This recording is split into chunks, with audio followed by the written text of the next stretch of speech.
돌아가시기 1년 내 2억, 2년 내 5억 원의 인출 금액이 갑자기 생겼다. 그러면 그 금액에 대해서는 공이 나한테 오기 때문에 그 부분을 꼭 조심하셔야 된다. 대부분 요양병원에서 돌아가세요. 그러면 이제 의학이 많이 발달됐기 때문에 이제 말씀을 미리 주시거든요. 그러면 그 얘기를 듣고 그때부터 돈을 뽑으세요. 그때부터 이제 갑자기 뽑으세요, 자녀분들이. 네. 패턴이 있어요. 그래서 1년 내 2억, 2년 내 5억 원이거든요. 네. 그러니까 그 패턴이 있는데 제발 그때 웬만하면 또 잘 걸린다 해서 그리고 소명하다 보면 많이 드러나기 때문에. 세무법인 리치의 대표 세무사이시죠? 이장원 세무사님하고 이야기 나누고 있는데요. 사실 그 뭔가 이 세금이라는 게 뭐 피할 수 없는 거고 이제 제도기 때문에 뭐 지켜야 되는 거는 맞지만 사실 또 이게 그 어떤 그 막상 당사자들 입장에서는 그래 안 내고 싶고 막 이런 게 좀 사실이잖아요. 네, 그러다 보니까 이런 약간의 편법 같은 것들 쓰다가 또 나중에 막 큰 가산금까지 막 붙어가지고 세금 내기도 하고 하는데 이슈가 됐던 것 중에 하나가 이제 가족 간의 뭐 계좌이체 같은 거 하다가 이제 큰 코 다친다 이런 얘기들이 있었어요. 뭐 가족 간의 계좌이체는 뭐 많이들 하는데 이게 뭐 문제가 되나요? 사실상 현금은 거의 대법원 판례는 이렇게 돼 있어요. 사실 주고 다시 또 줄 수 있잖아요. 네. 사실은 이것도 증여, 이것도 증여. 근데 이거 너무한 거 아닙니까? 네, 사서 그러게까지 막 엄청나게 하진 않아요. 사실 우리가 일상적으로 경험하는 그 증여나 상속할 때는 대부분 재량이란 걸 또 공무원분들도 해주시기 때문에 무조건 다 과세를 하지 않는데 오해를 받을 수밖에 없다. 제가 기억나는 게 공모주였어요. 아버지가 공모주를 하는데 사실 본인이 들어가는 공모 주식 수가 정해져 있잖아요. 그러니까 자녀 계좌나 배우자 계좌로 막 만드시는 거예요. 막 몇 억씩 넣는 거예요. 네. 그리고 다시 끝나면 다시 돌려받는 거죠. 근데 그런 거래가 그러니까 말 그대로 우리 고수도 판돈이랑 똑같아요. 그걸 10년 쌓이면 몇백억이 이렇게 왔다 갔다 하시는 거예요. 그러니까 와 이거는 너무 액수가 큰데요. 그러게 이제 말씀드릴 수밖에 없는 상황도 펼쳐져요. 그러니까 말 그대로 상속재산에 정말 포함될 수 있다. 왜냐하면 그 상황에서는 거의 바로 잡아내진 않아요. 왜냐하면 가족 간에 그런 거래도 할 수 있으니까. 근데 주고 나서 돌아가셨을 때 어떡할 거냐. 그게 너무 위험해요. 그래서 그 가족 간의 거래 내역에 대해서는 위험할 수 있고 근데 이게 만약에 증여가 아니라 실제 약간 빌려줬다가 다시 갚는 어떤 집안은 무조건 칼같이 그렇게 하시는 분들이 또 있으세요. 무조건 가족 간에는 부모 자식 간에는 그냥 내가 주는 거지 라고 하는 게 아니라 너도 이제 돈 버니까 내 돈 가져가서 갚아라 이렇게 많이들 진짜 하세요. 실무적으로 많이 바뀌었기 때문에 그러면 그게 대여라면 차용증이나 실질적으로 이자 변제하고 있었는지 이런 것들 전 부에서 말씀을 드렸기 때문에 그 진실성을 입증하기 위한 다양한 것들 좀 맞추시고 오해가 안 쌓이게 하시는 게 좋다. 그러면 항목도 뭐 예를 들어 이름으로 보내는 게 아니고 뭐 무슨 항목인지 뭐 명확하게 적어주고 그럼 또 돌려줄 때도 또 그 뭐 상환한다 뭐 맞습니다. 아버지 뭐 대출 상환 뭐 이런 식으로 또 해주고 맞습니다. 그랬으면 가장 완전하죠. 그러면은 이런 것도 있지 않습니까? 이제 어찌 됐든 간에 이제 자녀라면 우리나라의 어떤 뭐 상황상 약간의 좀 지원을 좀 해주는 분위기가 좀 많은데 그러다 보니까 뭐 100만 원, 200만 원 빼가지고 이렇게 조금씩 이제 갈 때마다 용돈처럼 막 주고 그러는데 그런 것들도 이제 문제가 되는 건가요? 사실상 정황으로 좀 캐치를 할 수밖에 없는 것 같아요. 왜냐하면 현금을 ATM기에서 뽑았는데 과세관청 측에서도 그 ATM기에서 돈 뽑으면 뭐 CCTV며 차버 뭐 이렇게 불가능하잖아요. 거의 불가능한 영역이기 때문에 근데 그 액수가 예를 들어서 너무 많다. 그러면 이제 이게 어디로 갔을까? 근데 사실 제가 말씀드린 게 제가 경험한 바로는 나이 드신 분들 진짜 현금을 아직까지 뽑아서 쓰시는 경향이 상당히 많아요. 그래서 그런 부분들이 많았다라고 말씀드리기도 하고 두 번째로 이제 그 돈이 어디 갔는지 그럼 좀 알려달라. 근데 이제 그 돈이 예를 들어서 이분이 현금을 엄청 많이 뽑은 적이 있었거든요. 예전에 이런 케이스가 있었어요. 저는 그 예시를 볼 때마다 부모의 사랑은 진짜 끝이 없다라고 느끼는데 9억 9천만 원을 ATM기에서 뽑아서 주셨더라고요. 9억 9천을 ATM에서 뽑기가 쉽지 않은데 ATM기가 한 번 뽑을 때 600만 원이거든요. 국세청 세무조사 그 포착 사례 걸린 거예요. 그러면 150번이 넘지 않습니까? 부모의 사랑 진짜 끝이 없다. 그걸 보면서 느꼈는데 그거는 결국 어떻게 이제 포착이 됐냐면 그분이 본인의 소득에 맞지 않는 전세금이었거든요. 전세 9억 9천을 이제 넣으니까 걸린 거예요. 그러니까 그분은 좀 알고 계셨던 것 같아요. 주는 분이 주택을 취득을 하면 취득자금 소명서를 써야 되니까 걸리겠지. 그러니까 전세를 하면 안 걸리겠지 생각하셨던 전세는 안 걸리겠다. 근데 이게 다양한 기법이 있는데요. 가장 간단한 게 이제 PCI 기법이라고 있어요. 이제 프로퍼티라고 본인 자산이 늘어난 거. 9억 9천이 늘어났죠. 플러스 이제 C는 컨섬션. 소비. 뭐 소비를 5년 기준 대부분 많이 잡는데 5년간 뭐 3억을 썼다. 얼추 13억이잖아요. 마이너스 인컴을 했는데 인컴이 고작 2억이다. 번 소득이. 그러면 11억은 어디서 났느냐. 그러게 이제 추적이 가서 걸리는 경우가 많아요. 그래서 현금을 주시더라도 이제 뭐 주택 취득자금 소명계획서나 아니면 전월세 신고제로. 왜냐하면 부동산과 연계돼서 사실 돈 줄 때가 많거든요. 대부분 부동산이죠. 뭐. 대부분 부동산이에요.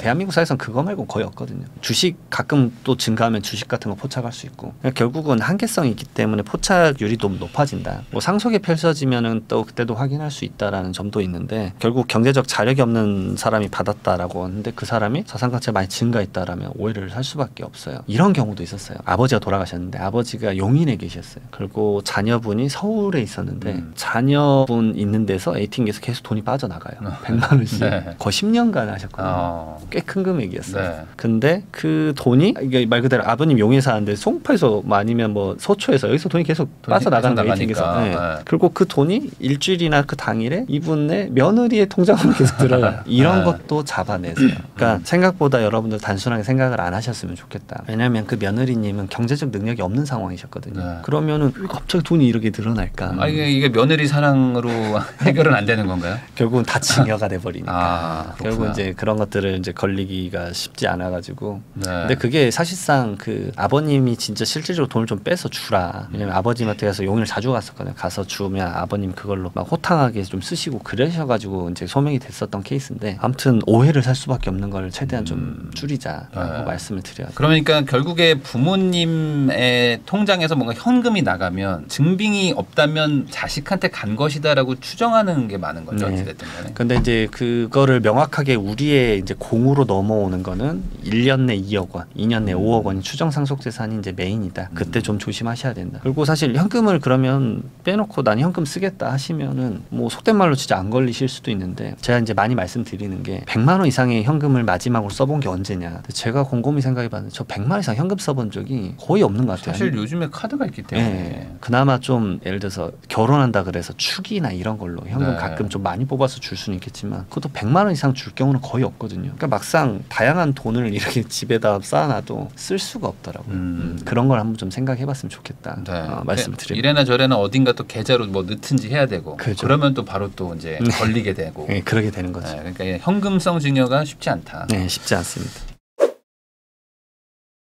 그러면은 또 부부간에 돈 주는 거는 그래도 이제 워낙 또 이건 뭐 빈번하고 그리고 뭐 생활비도 주고 뭐 반대로 뭐 받기도 하고 뭐 이런 일들이 많잖아요. 근데 이것도 문제가 되는 게 있어요. 대부분은 공동생활 영위로 좀 양해를 해주세요. 사실은 무조건 국세청에서는 추징을 하려고만 하진 않고요. 근데 뭐 6억 공제 뭐 이런 거여도 이게 뭐 어떻게 이게 정말 생활비인지 뭐 진짜 뭐 돈을 준 건지 뭐 어떻게 알 수가 없지 않습니까? 그래서 배우자 간의 증여는 거의 발생하지 않는데 언제 발생하냐면 배우자랑 본인이랑 5대5로 부동산을 살 때. 부동산 살 때. 결국은 이제 부동산입니다. 왜냐하면 그런 건 득기호득볼에 남으니까. 그러면은 아니 이 차액을 결국은 배우자가 어디서 낳느냐. 말 그대로 자산 형성의 목적인데 생활비 주는 거야 그냥 생활비라고 보겠지만 이 자산 형성의 부를 만들어 준 건데. 그래서 오히려 이제 그 말씀을 드려요. 점점 이제 아까 말씀드렸던 취득자금 소명이나 전월세 신고제가 있기 때문에 미리미리 배우자에게는 10년간 6억이나 줄 수 있잖아요. 미리미리 줄 수 있을 때는 많이 줘라라고 말씀을 드리고 근데 내가 건강이 좀 많이 안 좋다라고 하면 그때는 약간 멈추라고 해요. 10년간 6억 줘도 어차피 증여세 안 나오지만 10년 내 돌아가시면 이 6억 원이 상속세 계산할 때 또 얹어지거든요. 상속세가 빵 하고 뜰 수 있기 때문에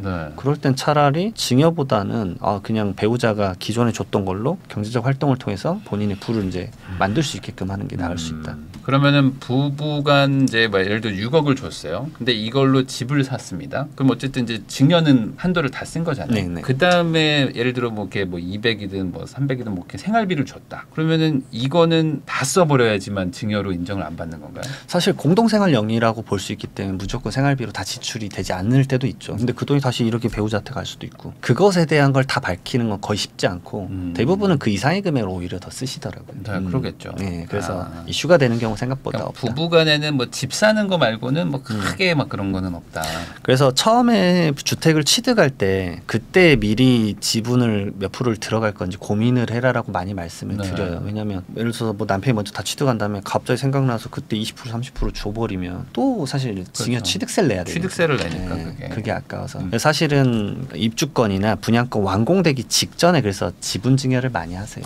그 상태에선 지분 좀 넘겨주면 그때는 뭐 취득세를 뭐 조금은 내지만 추후에 좀 더 미래 세금을 줄이기 위해서 지금 하겠다 그러게 하시는 경우도 있고. 이런 것도 있지 않습니까? 부모가 자식한테 주는 것만 증여라고 생각하지만 사실 자식이 부모한테 주는 것도 증여라면서요. 맞습니다. 네, 그러다 보니까 이제 자식이 부모한테 용돈 주고 뭐 이런 일들도 있는데 뭐 그런 집이 아마 빈번하실 것 같은데 그것도 증여로 해당되면은 증여세를 현실적으로 걷나요? 자녀가 부모한테 가는 거? 거의 발생하진 않아요. 네. 왜냐면은 그거는 약간 이제 효 사상에 이제 어느 정도 봐주시는 거죠. 네. 그러면은 뭐 인터넷에 글 올라올 것 같아요. 그렇죠. 그거는 거의 뭐 신문고가 찢어질 수 있을까요? 거의 100만 원 미만의 부모 보호량 비용은 그래서 웬만하면 거의 다 익스큐즈를 해주세요. 네. 그러면 그거는 뭐 그냥 부모님 용돈 뭐 이렇게 해서 보내면 끝인 건가요? 네. 그러면 그것에 대해서는 그러게 하셨나 보다라고 이제 봐주는 거죠. 근데 너무 거액이 갔다 그러면은 오히려 약간 오해를 사는 경우도 있어요. 그러니까 좀 더 나아가 보면 거액의 부모님에게 자금을 준 이유가 결국 이제 돌고 돌아 부동산인데 부모님이 특별 분양 조건이 되신 거예요. 부모님 명의로 이제 특별 분양을 신청을 한다거나 결국 이제 자녀의 자금으로 이제 특별 분양 신청을 한 거죠. 그런 경우에는 결국 이제 빌려준 거로 볼 수 있기 때문에 차용증 형태를 차라리 써놔라 이런 식으로 말씀드려요. 그럼 사실 반대로 자녀가 부모님한테 빌려주면서 차용증 쓰면 되는 거네요. 네, 그것도. 맞습니다. 그 형태가 좀 이런 형태도 있었네라고 생각하실 수 있겠지만 가능하죠. 왜냐하면 사실상 자금의 이동이 그러하니까. 그러니까 결국에 소명만 되면 그리고 이제 법적으로 문제가 없는 수준의 금액이고 증빙만 있으면 문제가 안 되는 건데 맞습니다. 이걸 어떻게 안 걸리겠지 하다가 이제 걸리면 골치가 아파지는. 뭔가 준비 안 해놓고 그러시니까. 항상 또 얘기하는 것들 중에 하나가 또 현금을 좀 미리미리 조금씩 막 빼서 이렇게 쟁여놓는 분들도 있잖아요. 아까 말한 뭐 꼭 뭐 자식한테 주든 뭐 어떻게 될지 모르겠지만 그래서 뭐 매달 뭐 300, 500은 빼도 된다. 뭐 이런 얘기들도 막 인터넷에 막 계속 돌고 아니다. 뭐 그런 것도 다 걸린다. 이런 얘기도 있는데 현금 인출의 어떤 기준 같은 게 있나요? 우선은 사실 FIU라고 이제 약간 자금 세탁을 확인하는 그런 이제 기관에서는 보죠. 근데 사실은 거기서 기관에서 이제 1,000만 원 이상 인출하면 모든 기록을 이제 남기지 않습니까? 은행에서는. 그 기록의 이유는 원래는 이제 이 세금 쪽보다는 보이스피싱을 막으려고 이제 생겼던 제도죠. 그래서 갑자기 막 큰 금액 인출하면은 이제 은행 직원이 막 CCTV로 막 지금 당하시고 계신 거다 해서 막는 경우가 많잖아요. 네. 그런 케이스 때문에 생기는 건데 이게 이제 계속적이고 반복적으로 인출이 된다. 그러면은 그걸 유관기관인 세무사에 사실은 통보를 할 수도 있어요. 근데 그게 거의 FIU 기관의 재량이다 보니까 어떤 금액이 무조건 맞다라고 할 수는 없는데 근데 뭐 이분이 항상 출금을 해서 자금을 쓰는 형태다 그러면 월에 뭐 300, 500 정도로 제가 FIU로부터 통보를 받았다라는 고객은 아직은 못 들어봤어요. 왜냐하면 현금성으로 돈을 뽑아서 쓰는 거니까. 그러니까 아마 거기 자체 내에서도 이제 1,000만 원 미만이지만 계속적이고 반복적인 인출이 있으면 그걸 잡아내긴 하거든요. 그게 뭐 매일마다 600만 원씩 뭐 한 달을 뽑았다거나 막 이런 식이면 아마 포착되지 않을까 싶은데 그러기에 비정기적인 금액 인출은 사실 본인의 현금 사용일 수도 있기 때문에 무조건 잡아낸다라는 건 아니라. 그러면 뭐 소득이 뭐 많으면 좀 많이 빼도 되고 뭐 소득이 적은데 많이 빼면 걸리고 뭐 이런 것들도 좀 있을 수도 있겠네요. 약간은 있을 수 있을 것 같아요. 왜냐하면 결국 증여성을 인정받을 수 있기 때문에. 근데 이제 FIU 자체가 뭐 세금에 대한 추징을 잡아내는 게 기관의 메인 목적은 아니기 때문에 좀 더 큰 금액에 많이 집중하지 않을까. 왜냐하면 기관의 이제 규모도 생각을 해야 되고. 세금적으로 생각하는 건 아까 말씀드렸듯이 돌아가시기 1년 내 2억, 2년 내 5억 원의 인출 금액이 갑자기 생겼다. 그러면 그 금액에 대해서는 공이 나한테 오기 때문에 그 부분을 꼭 조심하셔야 된다. 이게 왜 그러냐면 사실 요즘 돌아가시면 저는 사망 진단서부터 다 받아볼 거잖아요. 교통사고나 아니면 본인의 뭐 이제 안 좋은 다른 선택이지 않으면은 대부분 요양병원에서 돌아가세요. 요양병원에서. 아무래도 요즘에는. 그러면 이제 의학이 많이 발달됐기 때문에 이제 말씀을 미리 주시거든요. 그러면 그 얘기를 듣고 그때부터 돈을 뽑으세요. 그때부터 이제 갑자기 뽑으세요. 자녀분들이. 패턴이 있어요. 그래서 1년 내 2억, 2년 내 5억 원이거든요. 그러니까 그 패턴이 있는데 제발 그때 웬만하면 또 잘 걸린다 해서 그리고 소명하다 보면은 많이 드러나기 때문에 조금 자제하셔라라고 말씀드리고 그러니까 싶어요. 이게 지금 1년 내 2억까지는 뭐 소명을 안 해도 되는 거라서 그때 막 부랴부랴 뽑는다는 건가요? 네. 근데 이제 본인이 뽑은 금액도 있지만 사실 아버님이 이미 지출한 금액이 있잖아요. 그 금액이 또 꽤 있거든요. 그러면은 1년에 2억 원이 생각보다 금방 훌쩍 넘을 때가 있어요. 왜냐면 자기 계좌에서 왔다 갔다 한 것도 결국 인출 금액이 되거든요. 그러니까 그 금액 합치면 2억은 훌쩍 나와요. 그렇기 때문에 생각보다 좀 생각을 많이 하시고 이게 좀 이제 상속이나 뭐 이제 돌아가시기 직전에 진짜 그 뭐랄까 물 밑에서 움직이는 게 이게 맞는 건가 싶은 생각이 계속 듭니다. 진짜 이 상속세, 증여세 뭐 이런 것들이 참 이 세상을 좀 각박하게 만드는 것 같기도 한데 그러면 요것도 한번 여쭤보겠습니다. 사실 부모님들이 이제 부동산을 많이 가지고 계시고 그리고 이제 대출이 또 없는 분들도 많아요. 근데 이제 자녀가 뭐 사업을 한다 뭐 이렇게 하면은 보통 막 집을 팔아서 뭐 주기도 하고 아니면 어떤 분들은 뭐 이거 대출 받아서 주기도 하고 하는데 그렇게 안 하고 그냥 집을 담보로 제공하고 자녀가 대출을 받는 개념으로 해서 이자 이자를 이제 자녀가 내는 거죠. 이런 식으로 목돈을 줄 수도 있는 거 아닙니까? 네, 맞습니다. 그러니까 대출 형식의 담보 보증 쓰는 거는 이거는 뭐 증여나 이런 거에 문제는 없는 건가요? 사실 이것도 법에 있습니다. 아, 이것도 있어요. 네, 부동산 무상 사용에 따른 이익의 증여라고. 네. 이게 그 저가로 돈을 빌렸던 거랑 기준점이 똑같습니다. 말 그대로 요즘 이제 이걸 쓰세요. 왜냐면 부모님이 아니 그러면 네 이름으로 빌려가. 내 이름으로 빌려간 다음에 너 주면 또 오해받아. 그러니까 너가 갚아라. 너가 채무자로 나와라. 그리고 말씀하셨던 대로 진짜 을구 더럽히는 거 싫다 해서 대출 없으신 분 꽤 있거든요. 근데 그분들도 자녀가 돈이 필요하다 그러면 네 거 이름으로 채무자가 너가 찍기 위해서 가져가라. 담보는 내가 할게. 이런 경우도 있지만 부모님이 가끔 그런 케이스가 있는데 나이가 은퇴하시면 소득이 없으니까 대출이 안 나와요. 그러니까 내가 대출을 해줄 수 없으니 너가 소득이 있으니까 너가 대출해서 가져가. 그래서 네가 갚아라. 라는 게 있는데 그냥 타인의 부동산을 이제 무상 담보로 잡아서 한다 그러면 그것에 대해서 이제 기준 이익에 상당하는 금액을 짜는데 그것도 4.6%예요. 그래서 그게 이제 실질 주고받은 게 1,000만 원 이상 차이가 났다. 그러니까 대부분 한 2억 1,700만 원이거든요. 네. 그 정도 금액이 넘어가면은 그 차익분 이게 무이자로 했을 때 왜냐면 내가 그 빌리고 나서 일정 금액을 또 아버지에게 줄 수 있잖아요. 아, 이 담보해줘서 고마워요라고 돈을 줄 수도 있기 때문에 그 부분을 차감한 금액이 1,000만 원 넘어가면 그것도 이제 증여라고 보는 거고요. 아니면 그냥 일반적인 은행에서 그냥 빌리는 건요. 그냥 은행에다 담보로 이제 부모님이 제공하고 그냥 정식으로 은행을 통해 가지고 그냥 대출 받고 이런 거는 문제가 없는 거예요. 그러면 아버님이 이제 채무시잖아요. 네. 아버님이 채무고 아버님이 또 자녀에게 빌려주는 것도 처양중이랑 똑같은 원리죠. 결국 자녀한테 돈을 무상으로 빌려주는 꼴이 되니까. 그냥 이자를 정식으로 주고 뭐 이런 건 괜찮다. 네. 근데 이제 자녀분이 본인의 채무자로 되어 있는데 본인이 그걸 변제를 안 하면 이제 좀 위험할 수도 있죠. 사실상 채무자만 걸어놓고 가끔은 아버지가 자금 있어서 갚아주시기도 하는데 그럴 수도 있고. 그 변제 내역을 요청할 때가 있어요. 네. 그러면 결국은 아버지 계좌에서 이렇게 나갔네. 그러면 이제 한 번으로 추징 받을 수 있죠. 또 그런 거 있지 않습니까? 요즘에 골드바가 이제 하나가 1kg짜리가 막 1억이 넘어가니까 요거 골드바 같은 거 사가지고 뭐 예전에도 뉴스에도 나왔지만 막 책상 밑에 막 이렇게 숨겨놨다가 갑자기 돌아가셔가지고 이거 막 찾아가고 네, 뭐 이런 일도 있고 하는데 이런 막 현물, 막 미술품 같은 거 이거 사실상 찾기가 쉽지 않을 것 같은데. 진짜 쉽지 않더라고요. 네, 이런 것들로 이렇게 불법 증여 하는 것들은 뭐 어떻게 이게 국세청이나 뭐 이런 데서 판단하나요? 제가 조사 경험으로 비춰봤을 때는 이게 결국은 금이나 미술품 같은 경우는 거액이다 보니까 네. 그거를 이제 계좌이체를 통해서 이제 예를 들어서 뭐 어디 종로 금방 뭐 이런 식으로 나오거나 어디 갤러리 이런 식으로 많이 찍히더라고요. 그러면은 이제 조사관님께서도 이거 당시에 금액이 이체가 됐는데 이거 어디 갔냐? 그러게 이제 계좌 내역을 통해서 이제 많이 확인을 합니다. 근데 계좌 내역이 많이 안 나왔다 그러면은 그 부분에 대해서 솔직히 알기 쉽지가 않을 것 같아요. 네. 그러면은 이게 뭐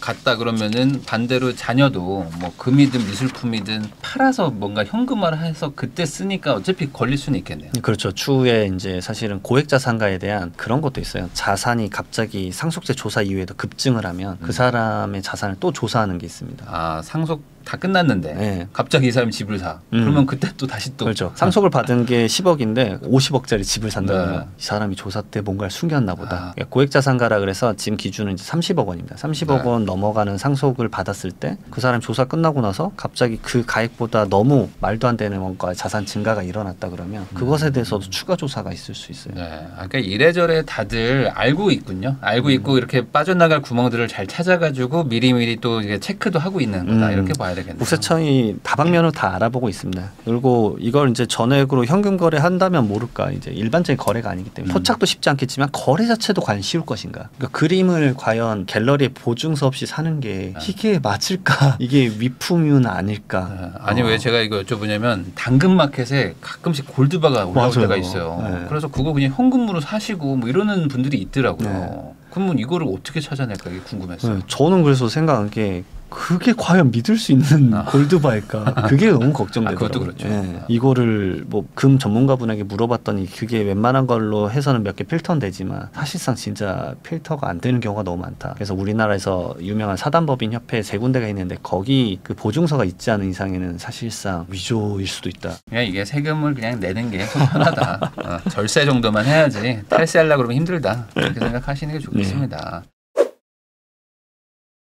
요것도 한번 여쭤보겠습니다. 그러면 결국에 뭐 증여든 뭐 상속이든 뭔가 이렇게 했는데 행위를 했는데 결국에 이제 아까 말씀하신 국세청이든 어디서든 이제 초대장이 막 오잖아요. 이거 좀 소명하라고. 그럼 그때 이제 당황하시게 될 텐데 네네. 이럴 때 뭐 준비를 잘 못했었을 수도 있고 어쨌든 뭐 이제 막상 닥쳤어요. 그럼 이때는 뭘 어떻게 해야 되는지 뭐 절차라든지 어떤 대응을 해야 됩니까? 국세청에서 이제 초대장이 올 때도 이게 해명 자료인지 아니면은 세무 조사인지 좀 문구가 달라요. 해명 자료면 말 그대로 좀 알려주세요라는 내용이고, 그러면 말 그대로 이게 좀 부족하니까 우리 위에 결제할 때 이런 서류만 좀 있으면 될 것 같습니다. 세무 조사라고 찍히면 알고 오는 겁니다. 아, 알고 오는 거예요. 내가 확인하러 왔다. 네, 거의 뭐 맞는 것 같은데, 근데 물론 이제 다 무조건 추징이 되는 건 아니고, 그래서 그 문서를 좀 구분하시면 좋겠는데, 사실 그 당황스러움은 너무 크죠. 왜냐하면 평생 국세청으로부터 우편물을 받는 거는 고지서 정도면 네. 족하다고 생각을 할 테니까. 네. 그러니까 그런 부분들이 있고, 두 번째로는 이제 이런 좋은 채널에서 좋은 세법 지식들 좀 쌓아놓으신 다음에, 세 번째로 열어보면 소명 기간이 넉넉하게 미리 기간을 좀 주거든요. 그러면은 이건 좀 어찌 보면 영업일 수도 있는데, 영업 표현처럼 느껴지실 수도 있는데 전혀 그런 게 아니라 세무사님에게 무조건 의뢰를 좀 하셨으면 좋겠어요. 근데 이거는 세무사가 사실 그런 거 하려고 있는 직업이기 때문에 이건 일반인이 할 수는 없어요.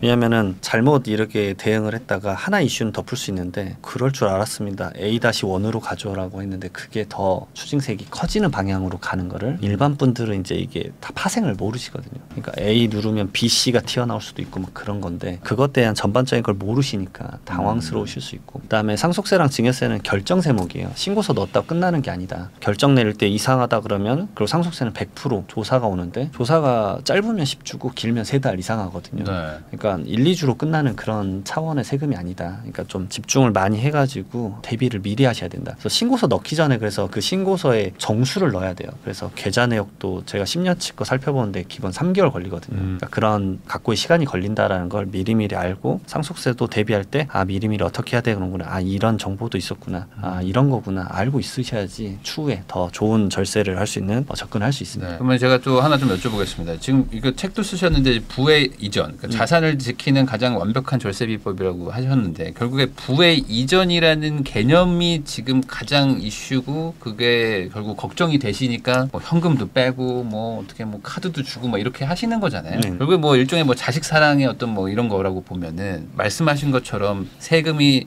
아끼는 것도 좋겠지만 미리미리 좀 대비를 해야 된다고 하셨는데, 그럼 이거 사전에 아마 모르시는 분들도 많을 것 같은데, 그럼 내가 뭐 아직은 이슈가 없어요? 그런데 뭐 그러면 그냥 세무사 찾아가면 되는 건지, 뭐 어떤 기준을 가지고 가야 되는지. 예를 들어 부모님이 뭐 어느 정도 나이가 되시면은 그냥 세무사를 가서 뭐 이렇게 뭐 항상 뭐 이렇게 뭐 상담도 받고 뭐 이러고 있어야 되는 건지, 뭐 그걸 좀 알려주시면 좋을 것 같습니다. 첫 번째로는 대부분 부동산인 것 같아요. 부동산의 큰 이동이 앞으로 뭐 3년이나 5년 이내에 있다 그러면 그때부터는 공부를 좀 하셨으면 좋겠고, 그다음에 실질적으로 뭐 1년 이내 뭔가 스위치를 할 거다, 그다음에 자녀가 이제 부동산 살 계획이다라고 하면은 그때부터는 좀 더 밀도 있게 알아본 다음에 세무사님을 찾아갔으면 좋겠다. 그러니까 사기 전에. 팔기 전에. 사실은 사기 전부터 미리 취득 자금에 대한 이슈가 생기고, 그다음에 어떻게 사면 좋을지 사실은 그 미래의 상속세를 줄이는 플래닝도 될 수 있거든요. 그러니까 요즘은 사실은 고액 자산가분들은 빌딩을 사기 전부터 저랑 컨설팅을 하거든요. 취득할 땐 취득세 내고 끝이 아니야라고 하시는데, 어떻게 취득하느냐에 따라서 미래의 다양한 임대소득하고 상속세를 대폭 줄일 수 있는 전략들이 있거든요. 그러니까 자산가는 사실 계약서, 모든 계약서를 작성하기 전에 사실 만납니다. 뭐 양도도 제가 말씀드려요. 예를 들어서 잔금 다 치렀다 그러면은 표현이 좀 그럴 수도 있는데, 그냥 계산 잘하는 세무사님 찾아가라. 이미 거의 당신의 모든 세금은 확정되어 있다. 네, 저를 찾아오시는 분들 사실 계약서 쓰기 전에 오시거든요. 어떤 식으로 계약서를 쓰느냐에 따라 세금이 달라지는데, 최근에 오늘 사실 제가 살펴봤던 거는 80억의 양도를 예정인데, 단순히 매매 계약서에 80억을 쓸 거냐, 아니면 토지는 얼마, 건물을 얼마로 쓸 거냐, 이것에 따라서도 세액 차이가 2, 3억 나더라고요. 그러니까 별거 아니라고 생각을 하시지만 엄청나게 큰 차이입니다. 근데 그 한 주를 위해서 저희가 이제 시간을 갈아 넣어서 그거 기법을 알려드리는 거고 컨설팅을 알려드리는 건데, 대부분의 분들은 그거에 대해서 잘 모르시죠. 대부분은 사고 나서 어떻게 해야 돼요, 그리고 팔고 나서 뭐 어떻게 해야 돼요, 뭐 이런 얘기들을 많이 하시는데, 사실 세금은 진짜 하기 전에 뭘 해야 되잖아요. 하기 전에. 그래서 저는 항상 미리 세금 항상 예방이 제일 중요하다. 그러니까 이런 좋은 영상 보시는 것도 예방적 세금이 제일 중요하다. 사건 다 터지고 나서는 그냥 말 그대로 세무조사가 날라왔어요. 그러면 이제 약간 강을 약간 건너신 상황이 되기 때문에 예. 물론 이제 그 와중에서도 계속 첨예한 논리로 해서 좀 줄일 수 있는 게 있긴 하겠지만 어쨌든 어떤 이제 초대장을 받기 전에 최대한 이제 강을 건너기 전에 오셔라. 미리미리 대비를 해야 된다. 그러면 그냥 어느 정도 자산이 있고 뭐 당장 사거나 팔 생각은 없어도 그냥 가서 이렇게 얘기를 하는 게 또 나을 수도 있겠네요. 뭐 증빙 서류 같은 것도 좀 준비 좀 해야 되니까. 어느 정도 그런 상황이 있어서 오시는 경우도 있는데 가족사가 있었을 때 많이 오세요. 가족사. 자녀의 결혼, 그다음에 뭐 이런 경우도 있었어요. 형제가 돌아가셨는데 형제가 돌아가셔 그 집이 풍비박산 나는 걸 보고 나도 대비해야 되고 결국은 사실 평생 동안 양도상속증여를 경험할 일이 5번이 안 되실 거예요. 거의 대부분은 평균적으로 봤을 때. 근데 누군가가 간접 경험으로 이런 고생을 했다라고 하면은 그때쯤 본인을 한번 되돌아보셔도 좋을 것 같아요. 5번이 펼쳐지기 전에 그런 생각을 한번 해보셨으면 좋겠습니다. 이 세금은 뭐 사실 죽을 때까지도 내는 게 세금이기 때문에 뭐 대비를 안 하면 결국에 본인 손해인 거고, 그러니까 이제 미리미리도 공부도 많이 하시고, 그리고 이제 내가 자산을 또 이루시려고 이 영상들 보시니까 자산이 또 많아졌다. 그러면 항상 또 대비도 대응도 하셔야 된다고 그렇게 좀 정리할 수 있을 것 같습니다. 네, 오늘은 이렇게 이장원 세무사님 모시고 이제 절세 방법부터 뭐 다양한 것들 얘기를 해봤습니다. 결국에는 낼 거 내고 최대한 아낄 건 아끼자 정도로 보면 될 것 같으니까 우리가 또 공부 많이 해야 될 것 같습니다. 여러분들 요 영상 보시고 앞으로도 공부도 많이 하시고 도움도 많이 되셨기를 바랍니다. 귀한 시간 내주셔서 시청해 주신 거 다시 한번 감사하다는 말씀 전하면서 저도 세무사님하고 인사 나누겠습니다. 오늘 나와주셔서 감사드립니다. 네, 고맙습니다.